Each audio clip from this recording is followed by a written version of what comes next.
پیارے دوستو، السلام علیکم ورحمۃ اللہ وبرکاتہ۔ آج میں آپ کو اپنے ساتھ ہوا ایک واقعہ سناتا ہوں۔ ہمارے معاشرے کی سوچ اور سمجھ تو دیکھیں۔ جیسا کہ آپ حضرات کو معلوم ہو کہ میری ایک چھوٹی سی دکان ہے، چنانچہ میرے ایک گراہک ہیں جو بہت قابل قدر، قابل عزت اور اصلی تعلیم یافتہ ہیں، اور اس کے ساتھ ساتھ اللہ نے دین کی سمجھ اور دیندار بنایا ہے، باشرح ہیں۔ ہوا یوں کہ کل جمعے کا دن تھا، انہوں نے میرے پاس 12:03 پر کال کی اور مجھے میری دکان کے کھلنے کے متعلق سوال کیا کہ مولانا کیا آپ کی دکان کھلی ہے یا نہیں۔ میں عام طور سے جمعے کے دن دکان بند رکھتا ہوں، چنانچہ میں نے جواب دیا کہ دکان تو بند ہے۔ انہوں نے کہا کہ مجھے کچھ سامان لینا تھا، تو میں نے کہا جناب والا 10 منٹ کا وقت دیجیے، میں حاضر ہوتا ہوں، آپ تشریف لے آئیں۔ چنانچہ میں اپنے بتائے ہوئے وقت پر دکان پر حاضر ہو گیا۔ تقریباً 13 منٹ کے بعد میں نے انہیں کال کی، یعنی 12:16 پر، تو مجھے جواب ملا کہ آ رہا ہوں۔ اسی درمیان میں آپ حضرات کو ایک اہم مسئلہ بتاتا چلوں جو کہ اکثر مسلمان نہیں جانتے۔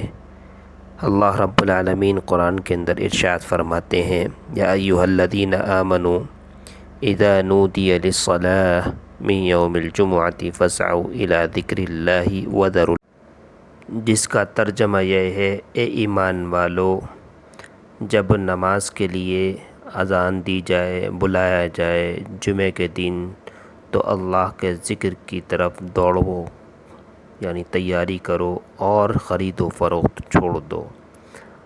اسی قرآن کی آیت کے ذیل میں علماء کرام فرماتے ہیں کہ جمعے کے دن پہلی اذان کے بعد خرید و فروخت کرنا جائز نہیں ہے۔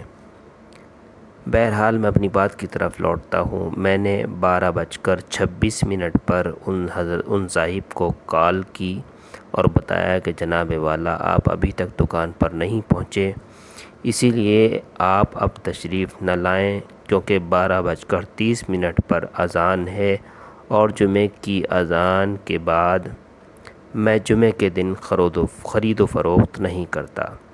بس اتنا کہنا تھا کہ اللہ اکبر، ان کے تو تن بدن میں آگ لگ گئی۔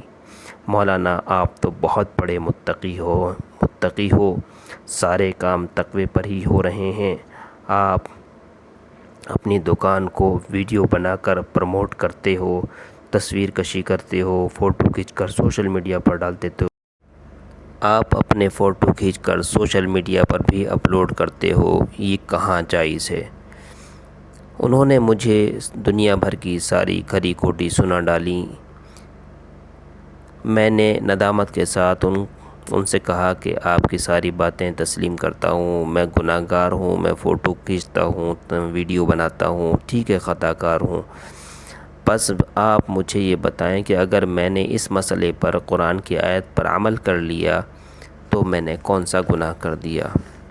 مجھے ایسی امید نہ تھی، آپ کو تو خوش ہونا چاہیے تھا کہ اللہ نے ایسا بھی بندہ دنیا میں ہمارے معاشرے میں رکھا ہے جو اس آیت پر عمل کرتا ہے، اللہ کے اس حکم پر عمل کرتا ہے، مگر افسوس کہ ان صاحب نے میرے اس عمل پر ایسی کھری کھری سنائی، قرآن کی آیت پر جو کہ میں عمل کرنے کی کوشش کر رہا تھا۔ اب مجھے یہ بتائیے کہ اگر ایک انسان 10 گناہ کرتا ہے، اگر وہ 10 گناہ میں سے ایک گناہ چھوڑ دے تو کیا اس نے اچھا کام کیا یا برا کام کیا؟ ہونا تو یہ چاہیے تھا کہ وہ اللہ کا شکر ادا کرتے کہ اللہ نے مجھے مولانا کے اس عمل کے ذریعے حرام سے بچا لیا، لیکن میرے دوستو حد تو تب ہو گئی جب انہوں نے یہ کہہ کر فون کاٹا کہ میں آپ سے بدظن ہو گیا ہوں۔ اللہ اکبر۔ میرے بزرگوں، اب آپ بتائیں کہ میں نے اللہ کے اس حکم پر عمل کر کے ان پہ ظلم کیا یا اللہ کو راضی کرنے کی کوشش کی؟ اللہ رب العالمین آدم کی اولاد کو صحیح سمجھ عطا فرمائے، اور مجھ سیاہ کار کو بھی اللہ رب العالمین اپنی رضا نصیب فرمائے، اپنی رائے کمنٹ باکس میں ضرور دیں۔ جزاکم اللہ۔